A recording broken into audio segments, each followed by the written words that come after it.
अच्छे और first class काम करेंगे भैया।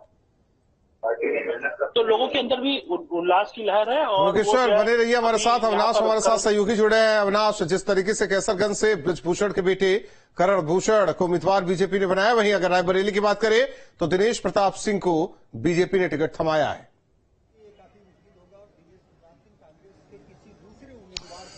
बिल्कुल, देखिए, जहां तक सवाल कैसरगंज का है तो कैसरगंज से पहले ही यह संभावित था कि वहां से बीजेपी बृजभूषण शरण का टिकट काट सकती है। हालांकि इस बात की भी प्रबल संभावना थी कि अगर बृजभूषण का टिकट कटता है तो बृजभूषण के परिवार से ही बीजेपी किसी को टिकट देगी। हालांकि पहले इस बात की चर्चा थी कि उनकी पत्नी को भाजपा टिकट दे सकती है। हालांकि आज सुबह से ही चूंकि यह साफ हो गया था कि बृजभूषण शरण को टिकट नहीं देकर बीजेपी उनके बेटे करण भूषण को टिकट देने जा रही है। अब चूंकि प्रत्याशियों के नामों की घोषणा हो चुकी है, 2 प्रत्याशियों की सूची जारी की गई है बीजेपी की तरफ से, जिसमें अब कैसरगंज की बात करें तो बीजेपी ने वहां से बृजभूषण शरण की जगह उनके बेटे करण भूषण को उम्मीदवार बनाया है।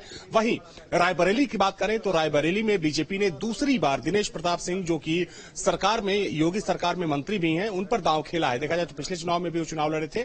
तो कह सकते हैं कि इन दोनों सीटों को लेकर जो एक असमंजस की स्थिति दिख रही थी भारतीय जनता पार्टी में, या यूं कह सकते हैं कि जो तस्वीर साफ नहीं थी वो तस्वीर लगभग साफ हो चुकी है। और देखिए, प्रत्याशियों की सूची तब जारी की गई है जबकि अब से थोड़ी ही देर बाद माना जा रहा है कि अगले 1 से 2 घंटों के भीतर कांग्रेस की भी सूची आने वाली है अमेठी और रायबरेली को लेकर। देखिए, जहां तक सवाल रायबरेली का है तो रायबरेली सीट को लेकर बीजेपी वेट एंड वॉच की स्थिति में थी, क्योंकि पहले चूंकि ये भी संभावना थी कि हो सकता है कि इस बार रायबरेली से गांधी परिवार से कोई चुनावी मैदान में ना उतरे।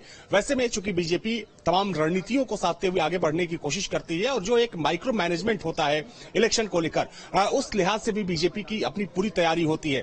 तो बीजेपी देख रही थी, स्थिति को भांप रही थी कि अगर गांधी परिवार से कोई चुनाव नहीं लड़ता तो दिनेश प्रताप सिंह की जगह किसी और को बीजेपी चुनाव वहां से लड़ाती। लेकिन चूंकि वहां पर अब सोनिया गांधी की जगह उनकी बेटी प्रियंका गांधी का नाम लगभग फाइनल माना जा रहा है कि अगले 1 से 2 घंटों में कांग्रेस की तरफ से सूची जारी कर दी जाएगी।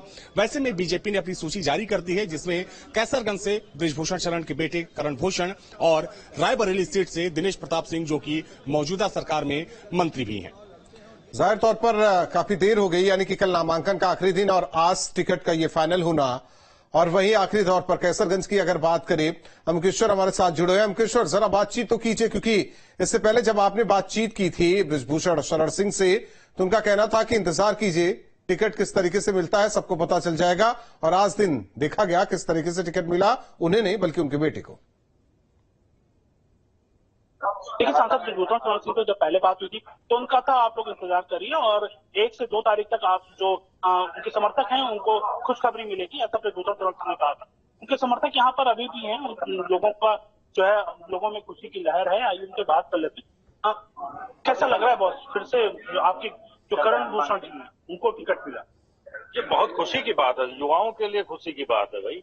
कभी न कभी तो जो है ये दिन भाई होता जो है, मतलब आया, पार्टी ने दायित्व दिया और पार्टी ने उनके मेहनत को देखा, उनके कार्यों को देखा, उनकी जो है समाज सेवा को देखा, पार्टी के प्रति जो उनका समर्पण था उसको देखा और टिकट दिया।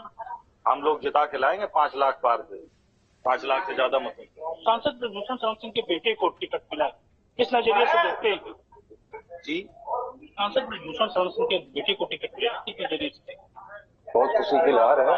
तो करण भैया बहुत एक्टिव है, बहुत एक्टिव आदमी है, जनता के बीच में हर समय रहते, बहुत अच्छे आदमी है और सब खुशी की लहर है। तो एक युवा है करण भूषण सिंह, 33 साल की उम्र में सांसद का चुनाव लड़ने जा रहे हैं। और बृजभूषण शरण सिंह भी जब 33 साल के थे तो उन्होंने एमपी का चुनाव लड़ा था और अब उनके बेटे 33 साल के हैं और वो भी एमपी का चुनाव लड़ने जा रहे हैं। किस नजरिए से देखते? देखिए, सबसे पहले पार्टी नेतृत्व का मैं धन्यवाद देता हूं। और ये जो टिकट करण भैया का हुआ, ये पार्टी नेतृत्व का फैसला नहीं, माननीय सांसद जी की सहमति से उनका टिकट हुआ है। और करण भूषण जी सांसद हो गए, लेकिन सारा कमान माननीय नेताजी के हाथों में ही रहेगा। तो हम युवाओं को एक तो खुशी की करण भैया सांसद होंगे और माननीय सांसद जी के नेतृत्व में ही सब कुछ होगा। तो अमकेश्वर और जो है जो सांसद अविनाश, आप दोनों हमारे साथ बने रहिए, यहाँ रुकते हैं कुछ पलों के लिए।